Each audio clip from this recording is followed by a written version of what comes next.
El día de hoy, Leonardo Aranda Brito nos acompaña con la ponencia Autonomía y convivencialidad en los espacios de arte y tecnología. Nuestro ponente es artista electrónico egresado de la Facultad de Artes de la UAM, maestro en filosofía por la UNAM y candidato a doctor por el Departamento de Media Study en la Universidad del Estado de Nueva York en Buffalo. Es director del Media Lab MX, organización enfocada en la investigación sobre los vínculos entre arte, tecnología y política. Su trabajo se centra principalmente en el uso de nuevos medios y sus posibles interacciones con la política, la participación y la ciudadanía. Ha expuesto en diferentes espacios en México y en el extranjero, en exposiciones colectivas y festivales en países como Rusia, Austria, Estados Unidos, España, Canadá y Brasil. Ha sido reconocido con la beca de jóvenes creadores del FONCA, así como con el programa de apoyo a la producción e investigación en arte y medios del Centro Multimedia. Desempeñó labores de investigación dentro del taller de imágenes en movimiento del Centro Multimedia. En 2017 formó parte de Interactivos en el Media Lab Prado, Madrid, así como en el Radical Networks en Nueva York. Actualmente es profesor invitado en el Departamento de Arte y Humanidades en la UAM Lerma. Si tienen alguna pregunta o alguna duda, pueden escribirla en el chat y al finalizar la sesión voy a leer cada una de sus aportaciones para que Leonardo pueda contestarlas. Sin más que decir, cedo el espacio, Leonardo, para que arranquemos con la sesión. Listo, muchas gracias, Meli, y también muchas gracias a Liz por la invitación y a todos los del Aula Multimedia. Bueno, yo soy Leonardo Aranda, estoy hoy en representación del Media Lab MX, que es un espacio de arte y tecnología y política que se encuentra ubicado en el norte de la ciudad, en la Santa María la Ribera. Y un poco lo que voy a platicarles hoy, un poco la conferencia de hoy, va un poco de algunas experiencias y algunas preguntas que dentro del propio espacio del Media Lab MX nos hemos hecho los últimos años, ¿no? de trabajo. Bueno, el título de la conferencia de hoy es Autonomía y convivencialidad en los espacios de arte y tecnología, ¿no? Como lo comentaba hace unos segundos, pues básicamente el objetivo de la charla es introducir un poco algunas problemáticas, algunas preguntas, algunos temas que nos hemos estado tratando digamos, pues sí, de cuestionar nosotros mismos en torno a nuestro trabajo como Media Lab MX, nuestro trabajo como artistas, como productores de tecnología, y como personas, digamos, como de a pie que digamos, sufrimos los efectos de la tecnología a diario, ¿no? Y en ese sentido, justamente voy a tratar de, por un lado, introducir este concepto de convivencialidad en relación un poco al trabajo que nosotros estamos haciendo. Después tratar un poquito como de relacionar este concepto con las tecnologías digitales. Y por último, ya hacia el final de la charla, pues un poco hablaré sobre el trabajo del Media Lab MX en relación justamente con este concepto, ¿no? Entonces, para empezar un poco, bueno, quiero hacer notar que, bueno, el fenómeno de los espacios de arte y tecnología es un fenómeno relativamente reciente, en el cual durante los últimos 10 años, pues hemos visto la aparición de múltiples espacios, tanto en la Ciudad de México como en otras ciudades y en general en el mundo. Muchos de estos espacios, pues justamente dedicados a la experimentación con nuevas tecnologías, al prototipado, ¿no? Y por otro lado también a la fabricación digital, ¿no? Mientras que nosotros reconocemos, digamos, como la importancia de este movimiento y de este tipo de, digamos, como de espacios, una de las cosas que nosotros hacemos es preguntarnos si en estos espacios no hace falta justamente generar, digamos, como una discusión mucho más a nivel crítico y teórico en relación con las tecnologías, ¿no? En muchos de estos espacios justamente se enfatiza mucho el trabajo práctico con las tecnologías. Hay un lema un poco de, digamos, como de hacer es aprender, ¿no? Y nosotros pensamos que si bien el hacer es una parte importante de la relación con las tecnologías, también es necesario justamente el reflexionar sobre las mismas para preguntarnos hacia dónde estamos orientando ese hacer, ¿no? Por otro lado, otro de los aspectos que nos preguntamos mucho en términos de la existencia de este tipo de espacios son las políticas inherentes o internas de este tipo de espacios, ¿no? En la mayoría de estos espacios, por ejemplo, se habla de la experimentación, se habla del prototipado, se habla de otro tipo de actividades, sin dar cuenta, por un lado, justamente de cómo las tecnologías que se están utilizando de alguna manera presentan problemáticas en torno a la accesibilidad de las mismas, como por otro lado el tipo, digamos, como de cultura que estas mismas espacios de alguna manera están fomentando, ¿no?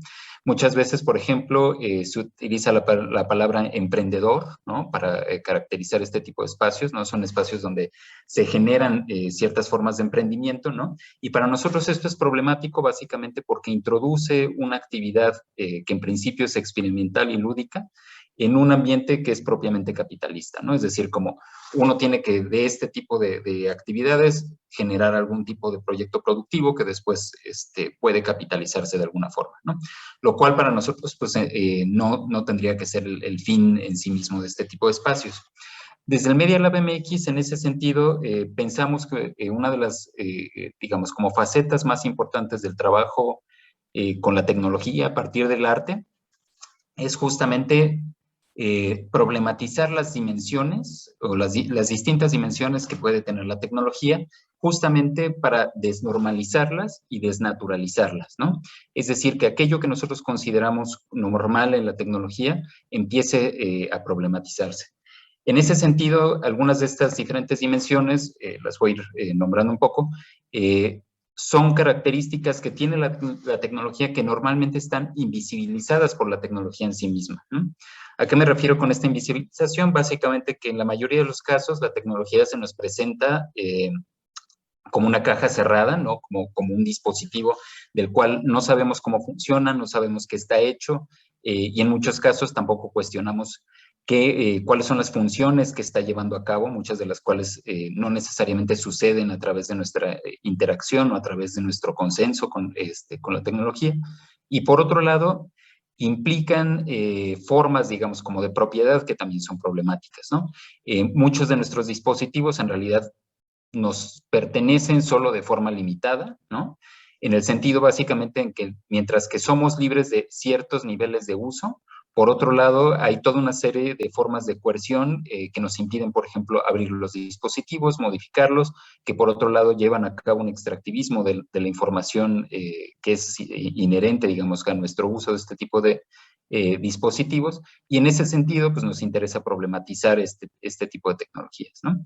Entonces, una de las dimensiones que es importante, digamos, como para empezar a romper esta caja negra, ¿no? De la cual hablaba hace unos segundos, justamente es la materialidad de los objetos tecnológicos, ¿no?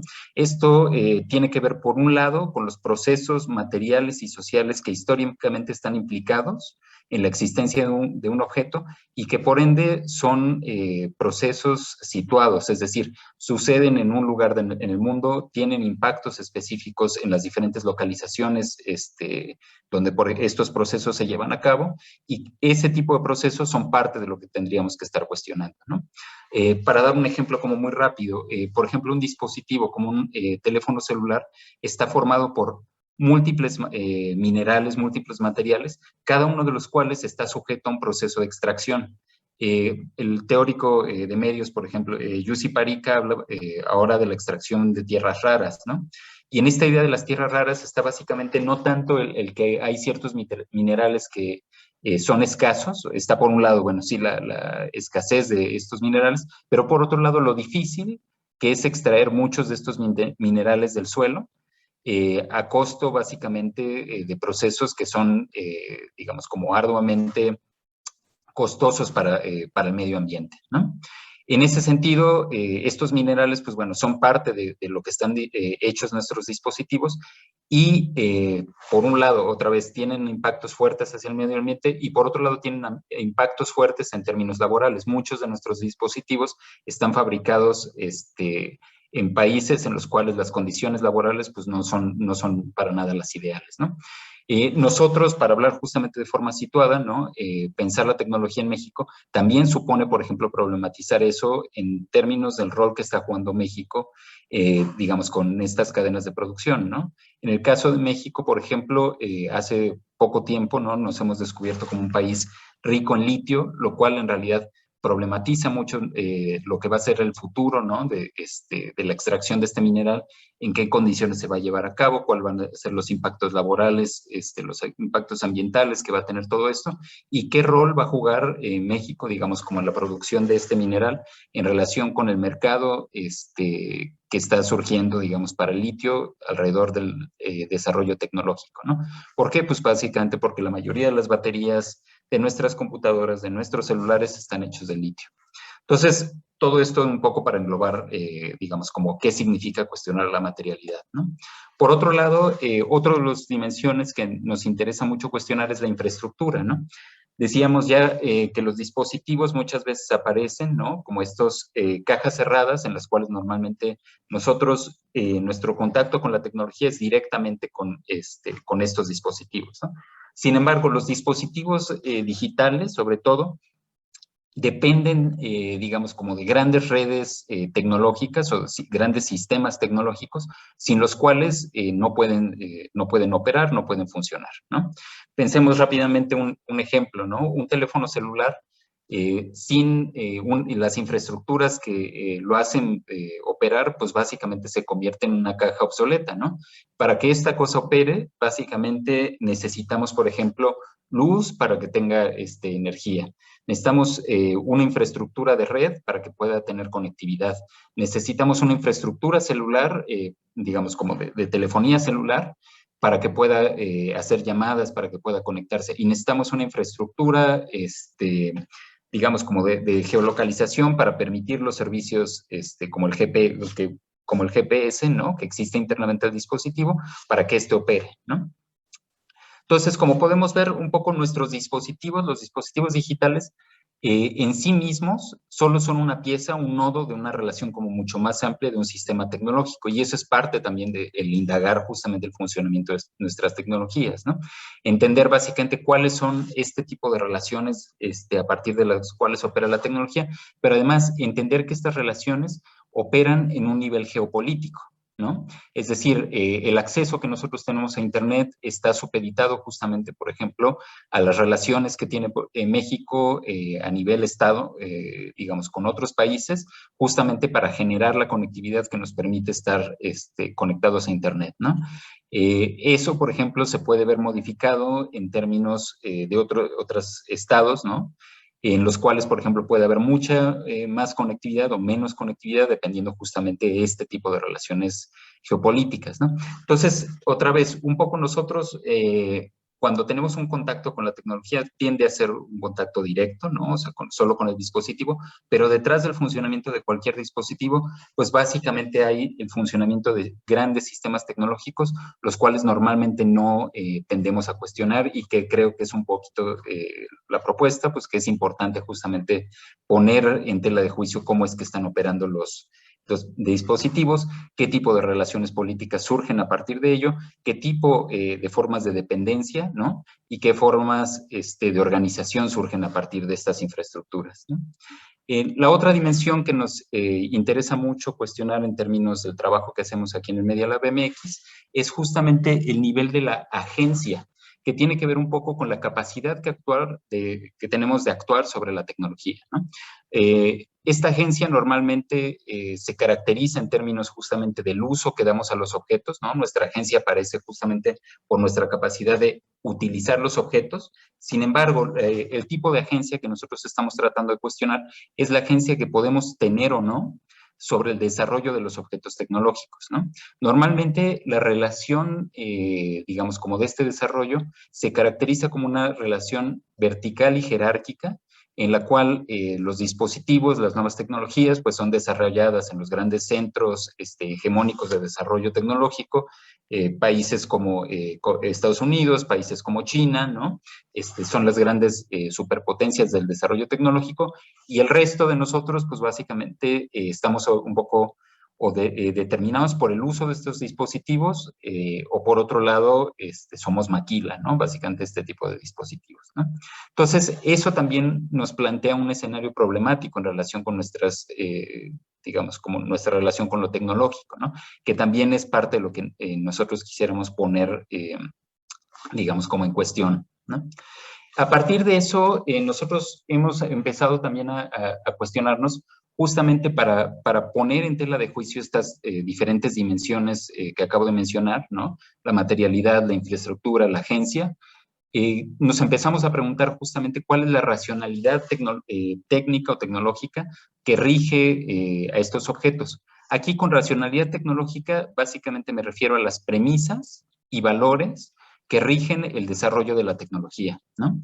Muchas de estas premisas básicamente están tan normalizadas y están tan naturalizadas que nosotros las hemos convertido en una metanarrativa que vemos de forma inherentemente ligada a la idea de tecnología, ¿no? Ahí, por ejemplo, la idea de eficiencia, progreso, ¿no? Son cosas que siempre relacionamos con nuestra idea de lo tecnológico. Para muestra, este es un screenshot, digamos, como reciente, de hace un par de días, justamente buscando la palabra tecnología, y podemos ver cómo a partir de nuestra idea de tecnología se genera un imaginario que es homogéneo en muchos sentidos, ¿no? La tecnología aparece ya, digamos, como directamente relacionada con la tecnología digital. Por otro lado, la tecnología digital se ve como algo básicamente, ¿cómo decirlo?, incorpóreo, ¿no? Es decir, vemos muchos, digamos, como bits, vemos mucho azul, vemos muchos circuitos, pero vemos pocos cuerpos, ¿no? Y los cuerpos que aparecen básicamente son manos. Las manos básicamente aquí representan en este tipo de imágenes no tanto la presencia del cuerpo, sino la posibilidad de manipular, ¿no? Es decir, que nosotros podemos transformar, manipular el mundo básicamente a través de la información a la cual tenemos acceso, por ejemplo, a través de las redes digitales, y digamos que esa manipulación además se lleva a cabo pues, todo a través de la tecnología. ¿Qué nos dice esto? Básicamente, por un lado, nos plantea un escenario en el cual otra vez la tecnología es homogénea. La tecnología se refiere únicamente a la tecnología digital. Toda se ve así, o sea, hay un imaginario de la tecnología digital en el cual, digamos, como hay premisas sobre la elegancia de las tecnologías, la limpieza de estas tecnologías, y por otro lado, la opacidad de este tipo de sistemas para mostrar sus mecanismos, ¿no? Todo esto, pues, compromete una racionalidad sobre lo que pensamos tecnológicamente. En ese sentido, parte de lo que nosotros nos interesa justamente es cuestionar este tipo de formas de racionalidad para pensar más bien en términos de una pluralidad de racionalidades, lo cual significa que no hay una sola tecnología, sino que hay muchas formas de tecnología y que no tendría que haber solo una forma, digamos, como de pensar el desarrollo tecnológico y los valores que rigen dicho desarrollo, sino múltiples formas de desarrollo tecnológico, ¿no? Aquí una cita muy rápida de Andrew Finberg, que es un filósofo de la tecnología que piensa mucho sobre la posibilidad de transformación, digamos, como de los desarrollos tecnológicos, para pensar justamente en el por qué es importante, ¿no? Esta posibilidad de democratizar, por un lado, el desarrollo tecnológico, pero también de introducir otro tipo de valores, ¿no? Cito rápido. Al más alto nivel, la vida pública implica elecciones sobre lo que significa ser humano. Hoy en día, estas elecciones están cada vez más mediadas por decisiones técnicas. Lo que los seres humanos son y llegarán a ser se decide en la forma de nuestras herramientas, no menos que en la acción de los estadistas y movimientos políticos. El diseño de la tecnología es, por tanto, una decisión ontológica, cargada de consecuencias políticas. La exclusión de la gran mayoría de la participación en las decisiones es profundamente antidemocrática, ¿no?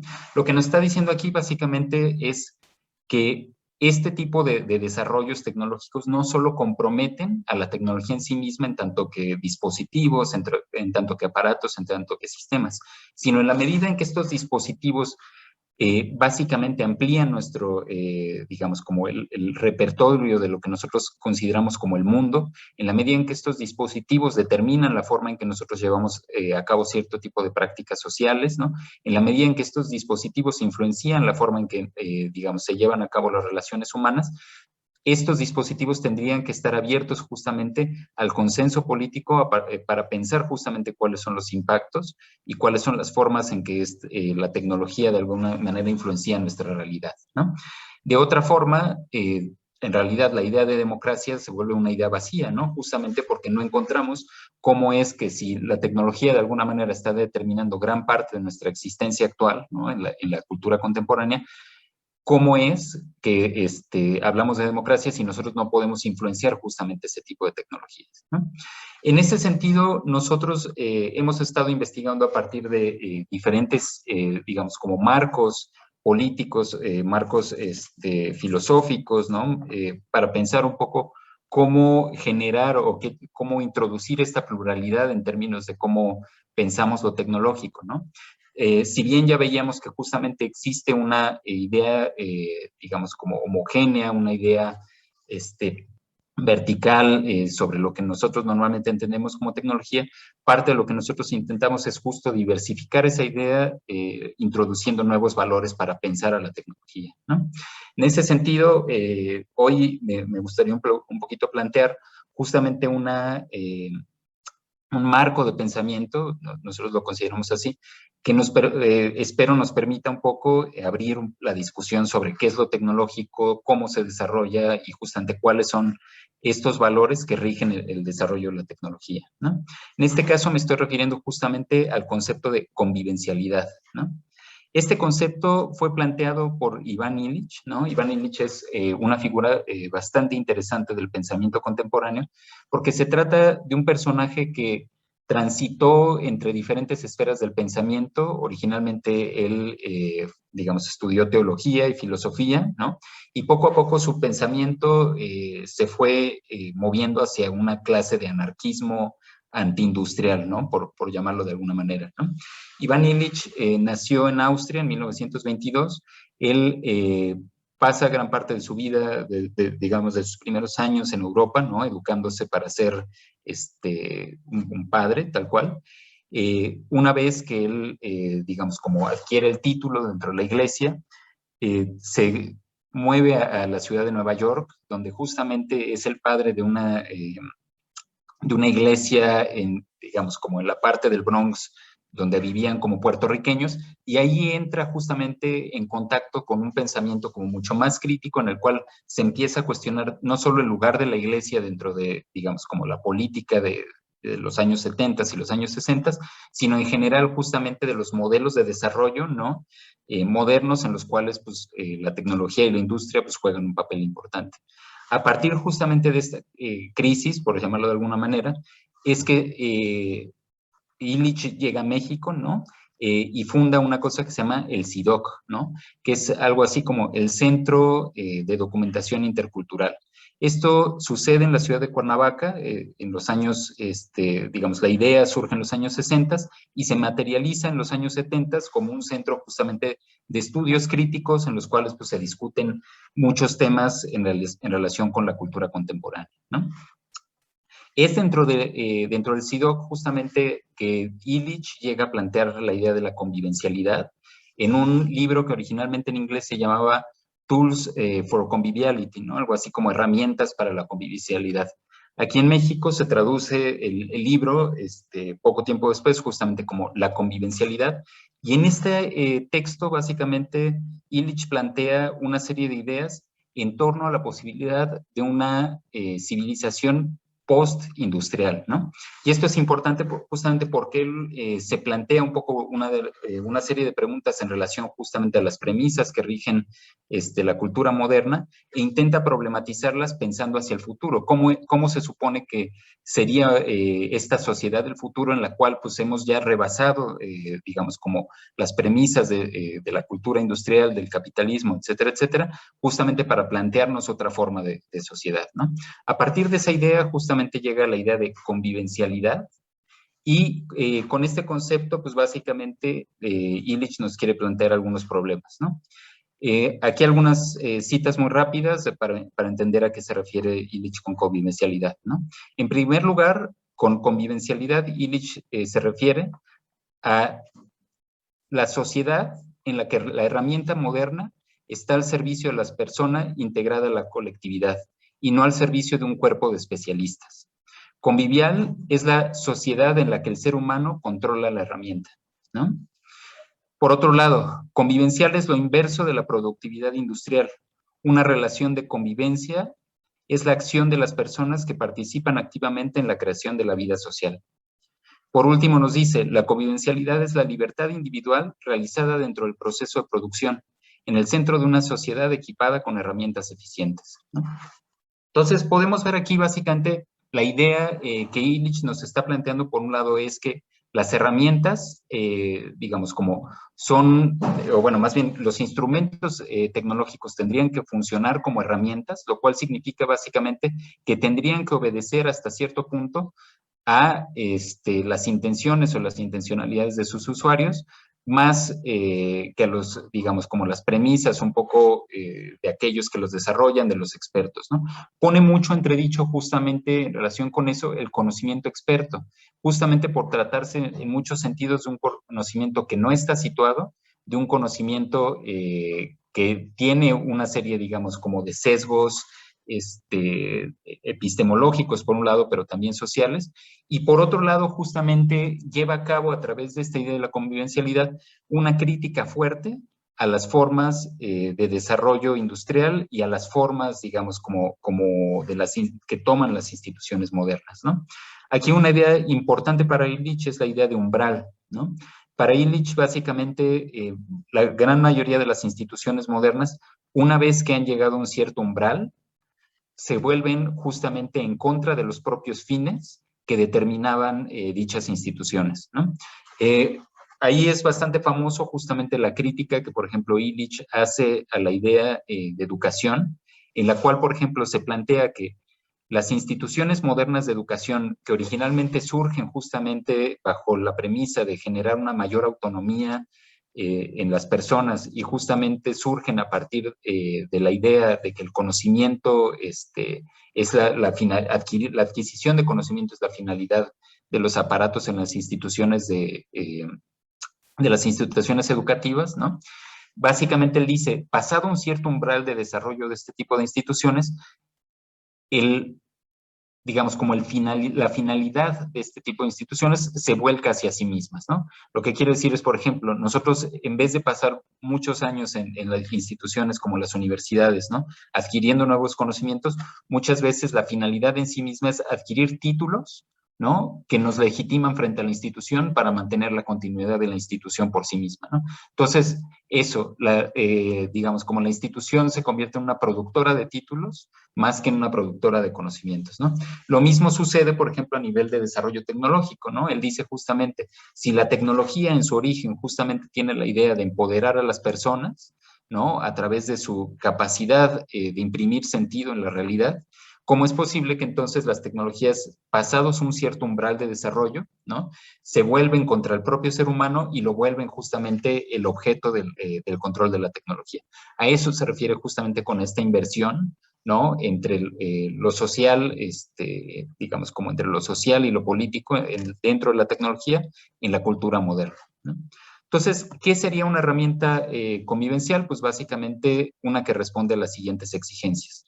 Por un lado, es una herramienta que es generadora de eficiencia sin degradar la autonomía personal, ¿no? Es decir, él piensa justamente que estas son herramientas que tendrían que responder de forma eficiente al tipo de, digamos, como de tareas a las cuales se trata de aplicar, pero que al mismo tiempo no degradan en ese sentido el tipo de autonomía que tiene la persona a la hora de usarlos, ¿no? Por otro lado, no son tecnologías jerárquicas y en ese sentido, Illich dice, son la herramienta convencional no despierta esclavos ni amos, ¿no? Y por otro lado, dice Illich, la tecnología convivencial amplía la proporción de acción personal, ¿no?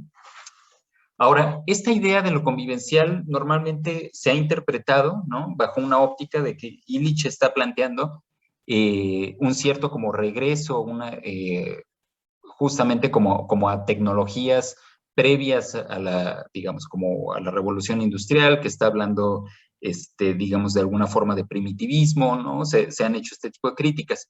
Y tal vez ello tiene que ver justamente con los ejemplos que muchas veces Illich pone, ¿no? Para ejemplificar cuáles serían este tipo de herramientas convivenciales, ¿no? Entonces, uno de los famosos ejemplos, ¿no? Que él pone es la bicicleta, ¿no? Y él dice, una bicicleta justamente es eficiente para su finalidad, que es la movilidad, pero esta no restringe la autonomía de las personas, ¿no? Lo que sí sucede, por ejemplo, con el transporte motorizado, ¿no? Donde uno se vuelve de alguna manera tan dependiente del propio dispositivo, ¿no? Que realmente degrada la autonomía en muchos sentidos de las personas que utilizan un auto, ¿no? Por otro lado, una herramienta, por ejemplo, como la bicicleta, justamente incrementa la capacidad de acción de las personas, ¿no? En la medida en que justamente lo que hace es nutrir el tipo de formas de acción, ¿no? Es decir, enriquece la capacidad de acción de una persona en lugar de empobrecerla, ¿no? Lo cual dice, por ejemplo, Illich, ¿no? Que sucede en el caso de la movilidad a través de automóviles, ¿no? Él dice, por ejemplo, en un automóvil, en realidad, nosotros no nos movemos, quien se mueve es el automóvil, y entonces nosotros cada vez vamos degradando nuestro físico en la medida en que utilizamos mucho más esta herramienta, ¿no? Y en cambio, con una bicicleta, en realidad nosotros estamos ampliando nuestra capacidad de acción personal en la medida en que justamente nutrimos nuestro físico en sí mismo, ¿no? Entonces, en este ejemplo, ¿no? En el ejemplo de la bicicleta, podemos ver por qué algunas de las críticas que se hacen a Illich justamente tienen que ver con que la herramienta convivencial se puede llegar a leer justamente como una herramienta no moderna, ¿no? Una herramienta que habla de un cierto primitivismo. Ahí voy a justamente contraargumentar con esto, con un ejemplo histórico que para mí es interesante justamente porque plantea un quiebre, bueno, nos plantea justamente la posibilidad de quiebres, ¿no? Dentro de la propia historia del desarrollo de las tecnologías digitales, ¿no? Para eso voy a mencionar este personaje que se llama Lee Felsenstein. Lee Felsenstein es un ingeniero bastante famoso en la historia de la computación, justamente por ser uno de los, digamos, como personajes clave dentro de un espacio de arte, no, bueno, más bien un espacio de tecnología que llegó a llamarse el Homebrew Computer Club, ¿no? Este era un espacio, una clase como de garage, muy parecido a lo que ahora serían como los makerspace, ¿no? Donde básicamente la gente, muchos personajes, ¿no? Se juntaban justamente para compartir su hobby alrededor de las computadoras, ¿no? Personajes famosos que formaron parte del Homebrew Computer Club, pues básicamente Steve Jobs o Wozniak, ¿no? Los desarrolladores de la Mac, fueron parte de este club, ¿no? Sin embargo, justamente aquí podemos ver un rompimiento muy interesante. Lee Felsenstein básicamente inspiró gran parte de su trabajo en la idea de convivencialidad. Y a partir de eso llevó a cabo una serie de desarrollos que van a llevar a la aparición de la computación personal, ¿no? Para decirlo de otra manera, en el origen de las computadoras personales está la idea de la convivencialidad, ¿no? Algunos de los primeros proyectos de Felsenstein justamente van a ser como precursores de mucho de lo que ahora vemos, por ejemplo, en la cultura digital. Uno de ellos, Community Memory, se trata básicamente de una terminal a partir de la cual, digamos, en esta terminal digital permitía que las personas subieran memorias en relación justamente como a la localidad donde esto estaba instalado, ¿no? Community Memory, esta terminal que estamos viendo aquí en la parte de abajo, ¿no? Estaba instalada en una librería en la ciudad de San Francisco, ¿no? Y entonces básicamente estaba dispuesta ahí de forma pública para que las personas la utilizaran, subieran sus memorias y se convirtiera en una clase como de tablero público en la cual las personas podían participar, subir sus propias memorias, crear, digamos, como anuncios, leer lo que otras personas habían publicado, etcétera, etcétera, ¿no? Muy parecido, digamos, como a lo que nosotros ahora consideramos un poco normal dentro de las redes sociales, ¿no? Pero pensemos esto como un proyecto hasta cierto punto bastante utópico, y otra vez este proyecto fue inspirado justamente en la idea de convivencialidad, ¿no? Felsenstein leyó a Illich cuando era bastante joven, ¿no? Y es, digamos, como utilizando, él era un jovista de radio, ¿no? Y justamente es construyendo sus primeros radios que se ve inspirado por Illich por empezar justamente a construir este tipo de dispositivos, ¿no? Su siguiente proyecto, por ejemplo, el Penny Whistle Modem, ¿no? Es básicamente un modem, estos eran los primeros modems para conectarse a una versión, digamos, como primitiva de lo que ahora es el Internet, ¿no? En la cual uno podía conectarse a través de tonos entre diferentes terminales. Básicamente aquí, Liefelsenstein crea un prototipo, ¿no? De un nuevo módem, ya existían los módems, ¿no? Pero estos eran tremendamente costosos. Inspirado por Illich, justamente él decide generar un nuevo prototipo que por un lado fuera más eficiente que los prototipos anteriores, pero por otro lado decide economizar dicho prototipo con el objetivo justamente de volverlo mucho más accesible a una comunidad mucho más amplia, ¿no? Este tipo, digamos, como de proyectos continúan con la Tom Swift Terminal, que es una terminal en la cual trabaja durante varios años Felsenstein, que también se vuelve un prototipo, digamos, como de una primera computadora personal, en la cual él empieza a plasmar justamente los valores que saca de la idea de convivialidad, ¿no? Entonces, de hecho, podemos ver en el título, bueno, en el subtítulo justamente de los papeles técnicos con los cuales él presenta esta terminal, cómo se refiere a la Tom Swift Terminal como un dispositivo cibernético convivencial, ¿no? Aquí podemos verlo, ¿no? En la descripción del dispositivo, básicamente, él pone algunas premisas del desarrollo de este tipo digamos, como de terminal, y él dice, la terminal subterminal tiene que ser barata, tiene que ser fácil de reparar, tiene que ser expandible y tiene que ser fácil de usar, ¿no? Estas son las premisas que guían el desarrollo justamente de la, digamos, como de la computación popular y la computación personal, ¿no? Podemos ver justamente como aquello que estaba plasmado en los textos de Illich, de hecho pueden ver que aquí él está directamente citando a Ivan Illich, ¿no? Se traduce justamente en una serie de premisas de diseño, a partir de lo cual se empieza a generar la idea de la computación personal, ¿no? La computadora personal, entonces, a diferencia, vean un poquito el año en el que estamos, 1975, ¿no?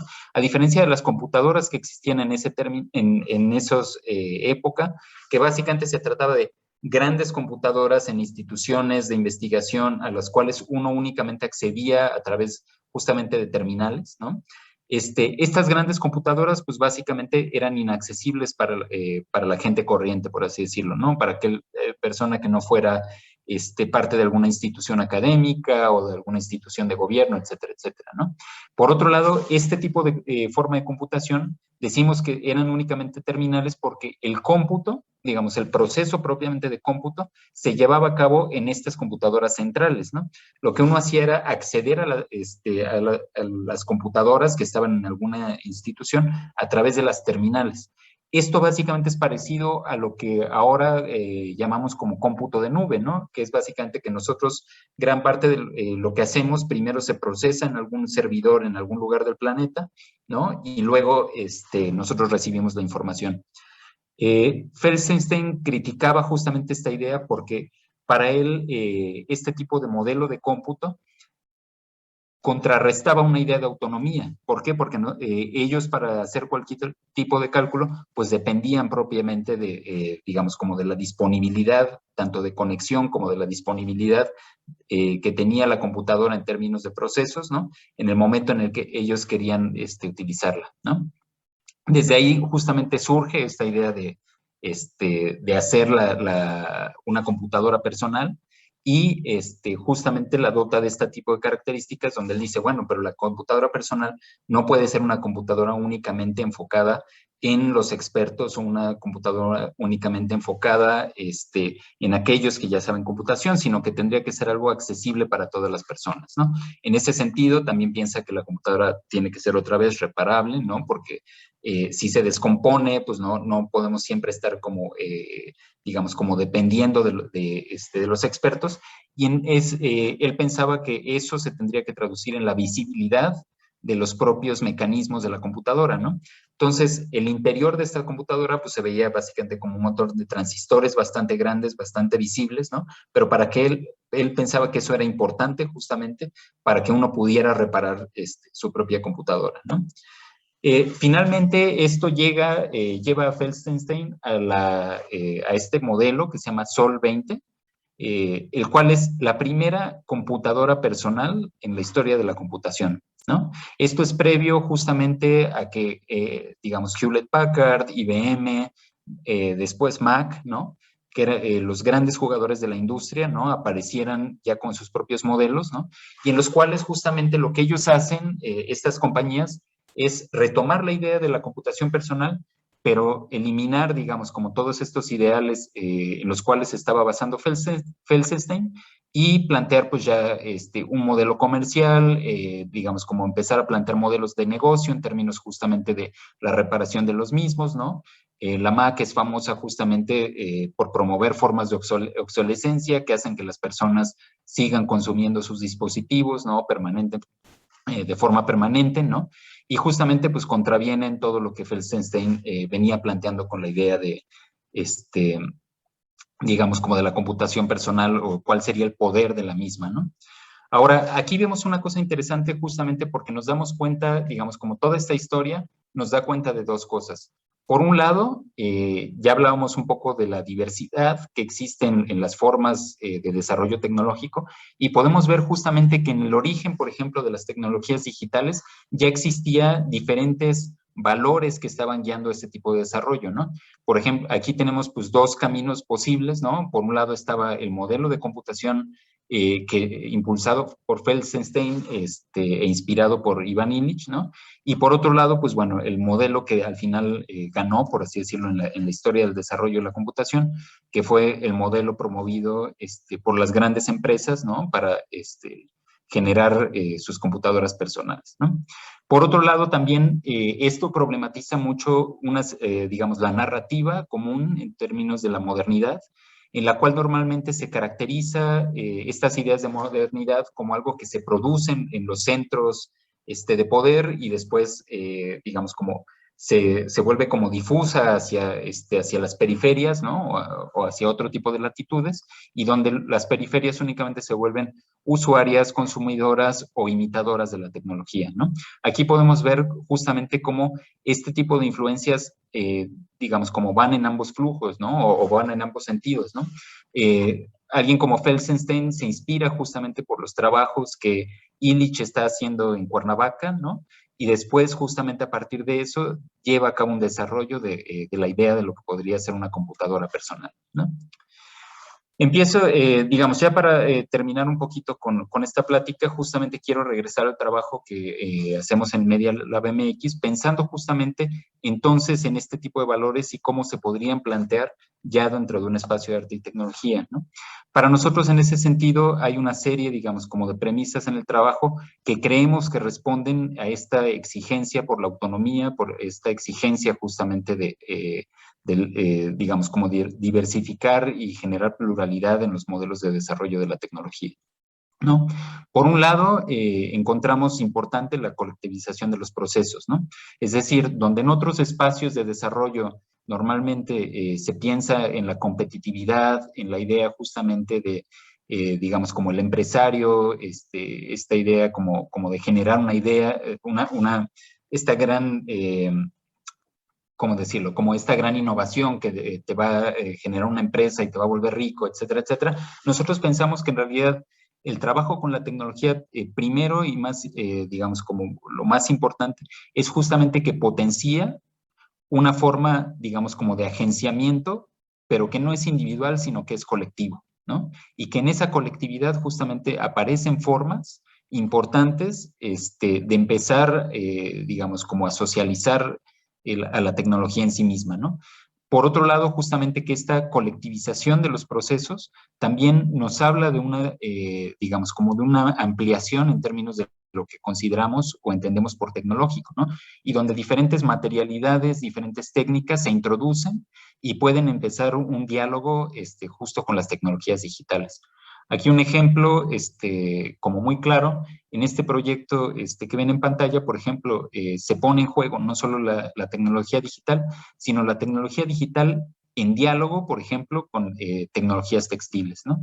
Y en ese sentido amplía justamente nuestra noción de tecnología al mismo tiempo en que se socializan los conocimientos de la misma y se vuelven parte de un proceso colectivo de aprendizaje, ¿no? Por otro lado, otra de las ideas importantes que creemos que están en diálogo con esta noción de convivencialidad es la idea de generar tecnologías de forma situada, ¿no? Lo cual significa, ya decíamos hace ratito, que podemos pensar a la tecnología a partir de cómo estas diferentes dimensiones que hablábamos hace ratito, ¿no? La materialidad, la infraestructura, la agencia, pero todas ellas en términos de cómo esto afecta directamente a nosotros, en nuestra forma de habitar, en nuestro lugar donde habitamos y en nosotros como personas, como cuerpos, etcétera, etcétera, ¿no? En ese sentido, justamente, nos interesa mucho el diálogo justamente que se hace, por ejemplo, con diferentes estéticas, ¿no? El pensar que no toda la tecnología se tiene que ver, como veíamos hace ratito, ¿no? Como algo limpio, como algo brillante, hecho de metal, hecho de plástico, cromado, sin esquinas, etcétera, etcétera, sino que la tecnología también puede responder a otro tipo de imaginarios, a otra forma, a otro tipo de estéticas, y que eso permite justamente una diversificación de nuestra idea de lo tecnológico, ¿no?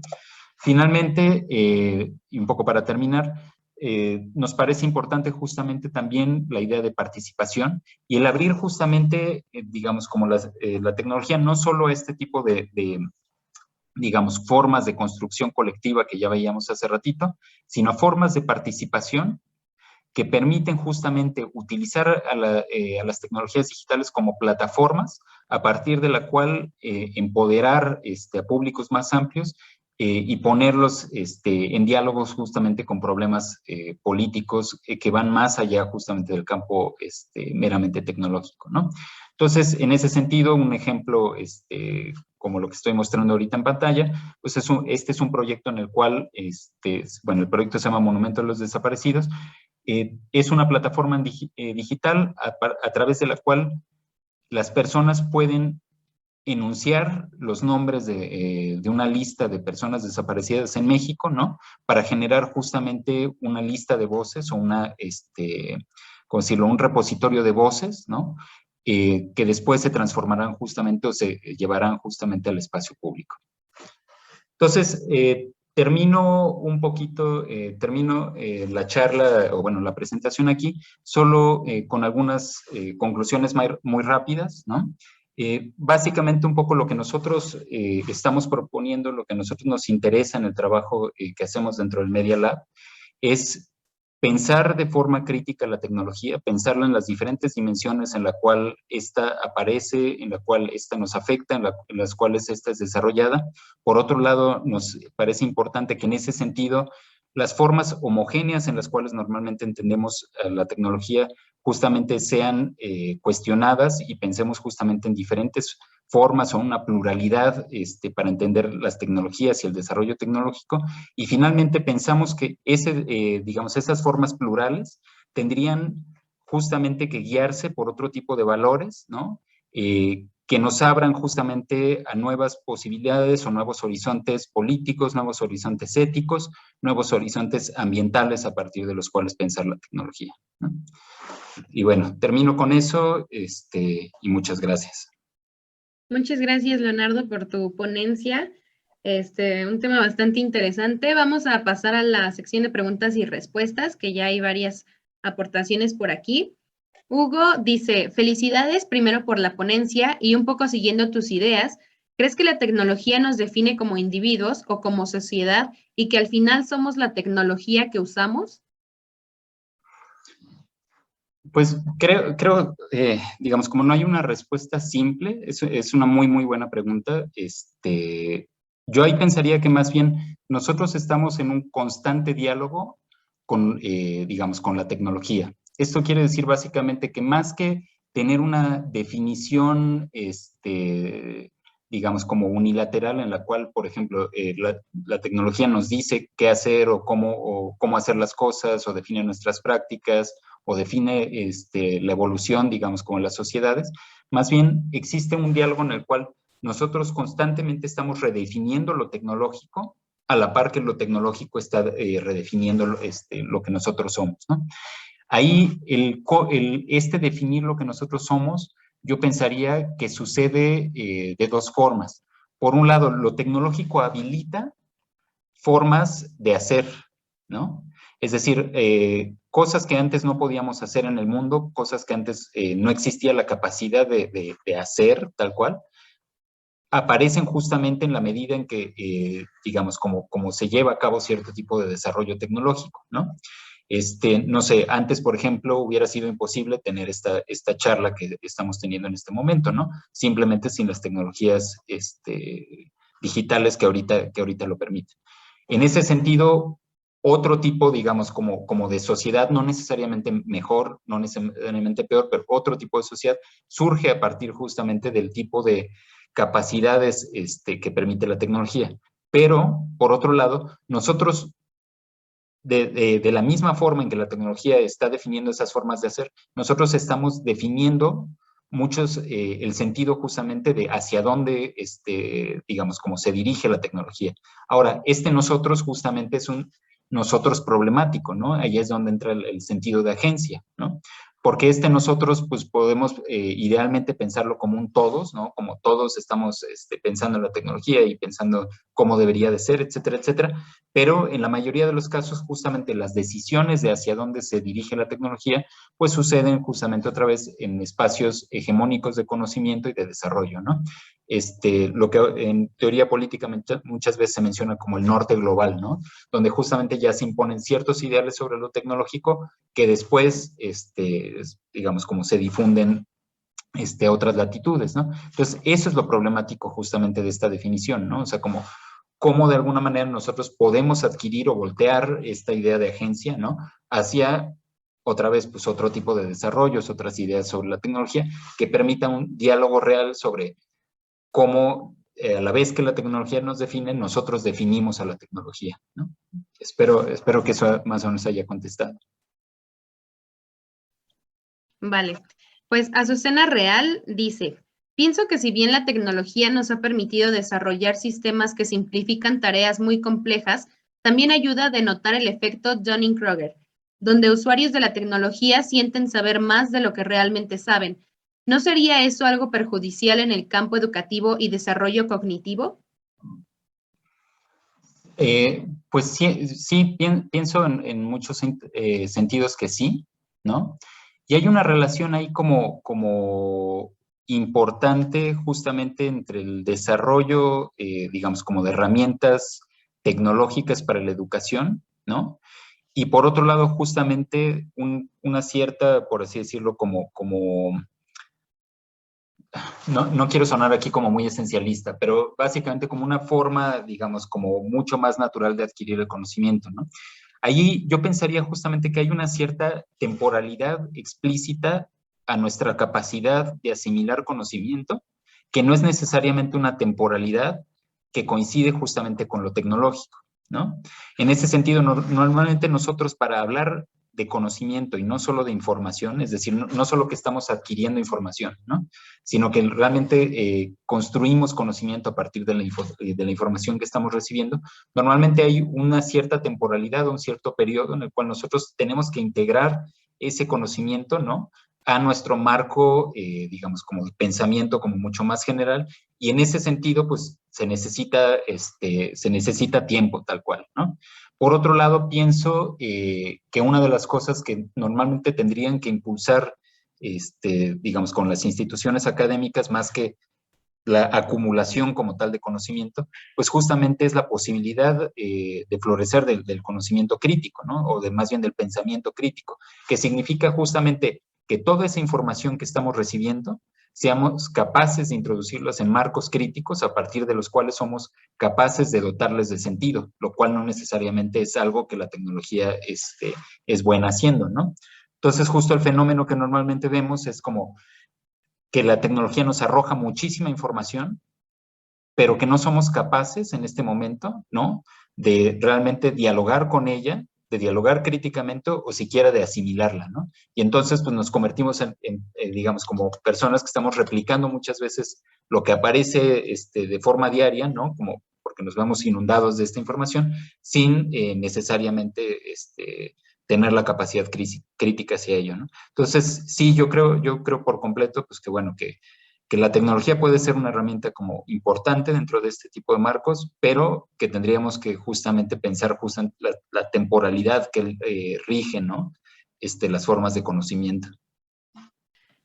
Concepción Ramírez dice, ¿qué piensas de las reformas a la Ley Federal del Derecho de Autor que prohíbe reparar dispositivos por el usuario en vez de que alguien pertenezca a la marca? Reparación y modificación de equipos. No, pues en principio estoy completamente en contra, ¿no?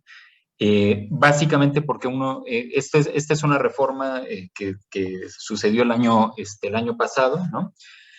En la cual pues básicamente lo que trata de hacerse es pues criminalizar digamos, como la violación de ciertos sellos o ciertas formas de propiedad que tienen ciertas tecnologías digitales, ¿no? Estos sellos digitales se dan, por ejemplo, en muchos de los materiales, como pueden ser PDFs, como pueden ser, digamos, como música que se comparte, etcétera, etcétera, que no permiten justamente la reproducción a menos de que tú tengas las licencias para hacerlo, pero también poco a poco se han implementado ya dentro del hardware, ¿no? Como una forma de evitar que las personas reparen los objetos técnicos o los modifiquen, ¿no? Eso justamente contraviene un poco la serie de principios de los que hablábamos hace ratito, ¿no? Veíamos, por ejemplo, justo cuando hablábamos de la computadora desarrollada por Lee Felsenstein, recuerdan que dos de los principios que él hablaba era justamente la reparabilidad del objeto técnico, como una de las medidas que justamente posibilitaba la autonomía de las personas, ¿no? Y por otro lado, justamente la modularidad del objeto técnico, como una forma de decir, las personas pueden modificar para sus propios fines los objetos tecnológicos, ¿no? Claramente esa no es la filosofía bajo la cual se han desarrollado la computación actual, ¿no? Sin embargo, aún hay ciertos márgenes, digamos, como de apropiabilidad, por así decirlo, que tienen las computadoras, que este tipo de leyes justamente contravienen, porque lo que hacen es justamente poner en entredicho nuestra propiedad, ¿no?, sobre los objetos tecnológicos. ¿Qué quiere decir con eso? Pues básicamente que en este tipo de leyes nosotros aparecemos más como alguien que renta un dispositivo, ¿no?, que alguien que posee ese dispositivo, porque en la medida en que yo solo lo puedo dar uso de ciertas formas ya predeterminadas, en la medida en que yo no puedo repararlo, en la medida en que yo solo puedo, digamos, como hacer cierto tipo de modificaciones muy limitadas, pues mi relación con el objeto no es como la de un objeto propio, sino es justamente como la de un objeto que yo estoy únicamente pidiendo prestado, ¿no? Entonces, para mí, pues eso, ¿no? Yo estoy completamente en desacuerdo, ¿no?, con este tipo de leyes, y justamente, pues, digamos, porque lo que hacen es, contravenir cualquier posibilidad de autonomía, ¿no? Pues me parece que esa fue la última aportación de quienes nos acompañan. A nombre de todo el equipo del Laboratorio Aula Multimedia, te agradecemos, Leonardo, por tu participación. Entonces, así hemos concluido la conferencia de hoy. Muchas gracias a quienes nos acompañaron y gracias, Leo. Muchas gracias. Gracias a todos y gracias por la invitación.